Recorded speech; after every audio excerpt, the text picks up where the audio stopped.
Hello, നമ്മൾ പറഞ്ഞു കേട്ടിട്ടില്ലേ ചിലർ വന്നാൽ ഭയങ്കര ഓളം ഉണർന്നു വീട്ടിൽ. അതുപോലെ നമ്മുടെ വീട് ഉണരുന്നൊരു സമയമാണ് എൻ്റെ അനിയത്തി വരുമ്പം.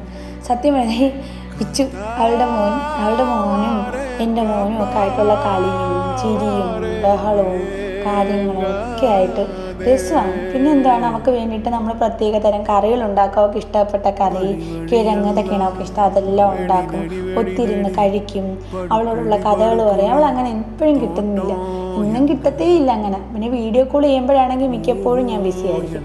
പിന്നെ അവൾക്ക് വയനയിലേപ്പം വേണമെന്ന് പറഞ്ഞ് അങ്ങനെ അതുണ്ടാക്കാമെന്ന് ചോദിച്ചാൽ അവൾ തന്നെ പറഞ്ഞാൽ അമ്മയ്ക്ക് ബുദ്ധിമുട്ടല്ലേ എന്ന് പറഞ്ഞാൽ അവൾ തന്നെ ശർക്കരപ്പാണി എല്ലാം ഉണ്ടാക്കി റെഡിയാക്കി വെച്ചു. പിന്നെ അതിൻ്റെ ഇടയിൽ ചേച്ചി അനിയത്തിയില്ലേ, അതിൻ്റെതായിട്ടുള്ള ചെറിയ വഴക്കും പിടക്കങ്ങളും ഒക്കെ ഉണ്ട്. പക്ഷേ പോവാറാകുമ്പോൾ ഭയങ്കര സങ്കടമാണ്. കാരണം എപ്പോഴും അവൾ വരത്തില്ല, വല്ലപ്പോഴും ആയിരിക്കും വരുന്നത്, നമുക്ക് കാണാൻ കിട്ടുന്നില്ല. ഇച്ചുവിനെ ആയാലും അവളെ ആയാലും അങ്ങനെ കിട്ടത്തില്ല. പിന്നെ വീടൊഴിയും. അവൾ പോയിക്കഴിഞ്ഞാൽ ഒരു നിരാശയാണ്.